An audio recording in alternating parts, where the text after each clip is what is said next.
Hello everyone and welcome back to another Trip Report, where today I'm going to be ending an incredible 4 months living in England and traveling around Europe by flying British Airways Boeing 787-8 from here in London Heathrow back over to Cincinnati. I could not be more excited for this flight, as this will actually be my very first time on the Dreamliner.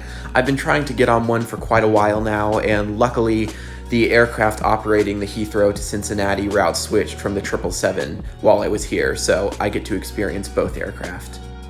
Like most of British Airways flights out of Heathrow, this one will depart from Terminal 5, which is definitely one of the best terminals at the airport. It has won numerous Best Terminal of the Year awards and was completed back in 2008. And, of course, it's regularly being cleaned by these friendly little robots, which are definitely one of my favorite things about any Heathrow terminal. One of my favorite things about modern British airports is the absolutely massive windows that look out onto the ramp. This is true of Heathrow as well as certain other airports, but I just could not get enough of the views at Terminal 5.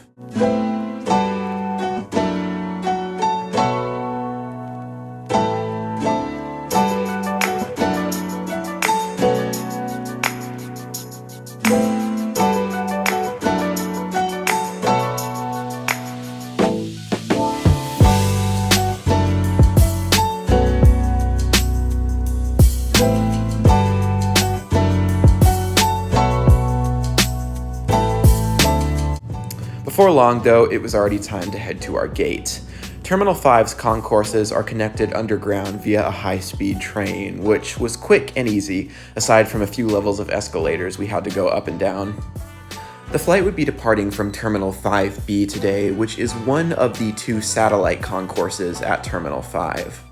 Because people generally aren't really meant to go over here until it's time for their flight, these concourses are definitely a bit more empty and open, which I loved entirely, as someone who doesn't really love crowds. Once I reached my gate, I went right over to the window to look for my aircraft, but it was nowhere to be found. I was really confused and starting to wonder if I had accidentally gone to the wrong concourse when it was announced that we would actually be boarding via a hardstand today and be taken over there on a bus. I was so excited about this, as the vast majority of flights departing from Heathrow do use jet bridges, but every once in a while there will be an overflow flight like this that happens, and while I'm sure most passengers found this to be inconvenient, we were quickly filed out onto the ramp and boarded onto a bus, which I loved entirely.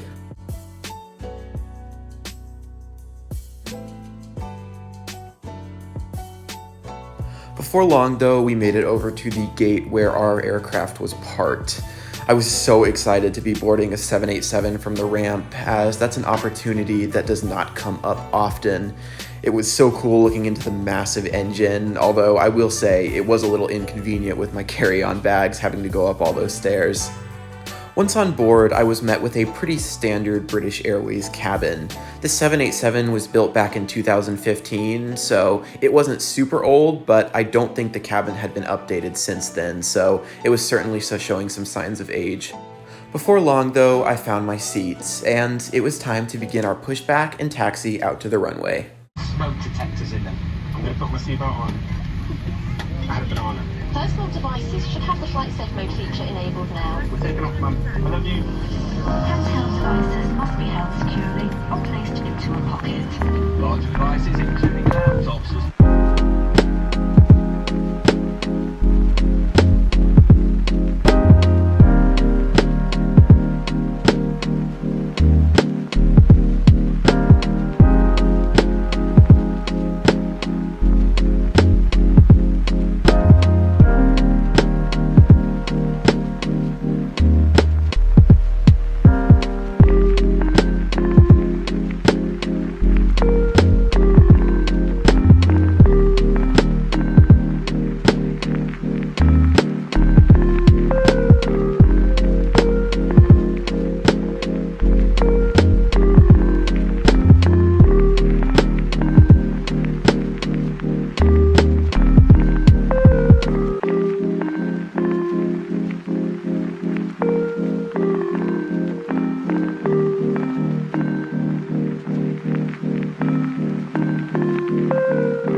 Once in flight, I had the chance to properly check out my seat.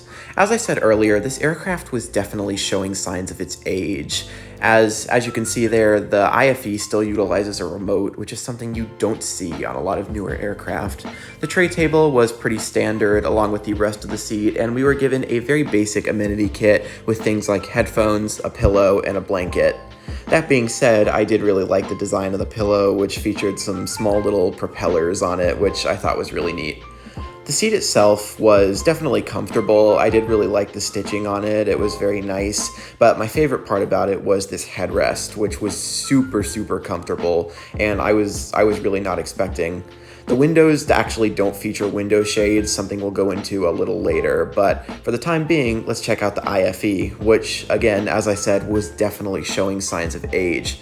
This IFE was supposed to have touchscreen, although it barely worked at all, and as I said earlier, it did also feature a remote, but the remote was kind of odd and definitely took a bit to get used to. But once you did get used to it, the IFE certainly isn't bad and has all of the features that you might find on a more modern IFE screen. There was certainly a wide array of movies, shows, and songs, but I personally just kind of watched the flight map the whole flight, as I often do. Going back to the windows, one of the things I was most curious about when flying the 787 was how the window shades would actually work. If you haven't flown the 787 before, then you wouldn't know that the 787 actually does not feature traditional window shades. Instead, it has a feature where the windows will basically dim when you push in on the buttons, and I had heard that it doesn't work all that well, although that being said, I was pleasantly surprised. As you can see here, I'm kind of doing an experiment where one of my windows is on the fully open setting and I'm turning the other one to the fully closed setting. It definitely took a while to get to that point, but once it did, it was actually pretty dark, and I thought that was pretty nice. One of the most controversial things about this is that sometimes the cabin crew will dim the whole aircraft, which, while that might be nice for people trying to catch up on some sleep, it is a little inconvenient for passengers like myself who want to look out the window. Soon after that, though, service had begun. Cabin crew started by coming around with a bag of delicious pretzels, like the flavoring on those was so good, as well as a drink of your choice. Soon after that, though, it was already time for dinner, for which I chose the chicken dish, which, well, it certainly wasn't bad, it wasn't great either. It was definitely very on par for airplane food, and came with a dessert and piece of bread.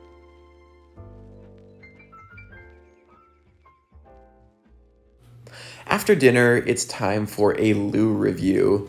The bathrooms on the Boeing 787 certainly aren't bad, and while they're not as nice as the competitor, the A350, they do get the job done, featuring some neat mood lighting, baby changing table, coat hangers, and all the amenities you'd expect to find on an aircraft bathroom.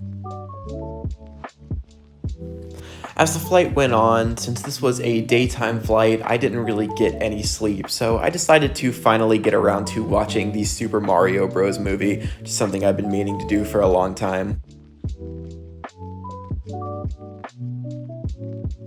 And after this flight just flew by, before long, the American East Coast was already under us, and it was time to begin our approach and landing into CVG.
And with that, I'd like to welcome you to Cincinnati. The completion of this flight does mean that I am home and am all done with my spring travels. I hope you guys have enjoyed all the trip reports that I have produced as I've traveled, as I've had a great time making them. That does mean, however, that model airport content will be returning regularly to the channel, so I hope you guys are excited for that. If you enjoyed, be sure to let me know with a like and subscribe to my channel, and if you have time, leave a comment down below telling me your thoughts. So with that, I'll see you in the next one. Bye!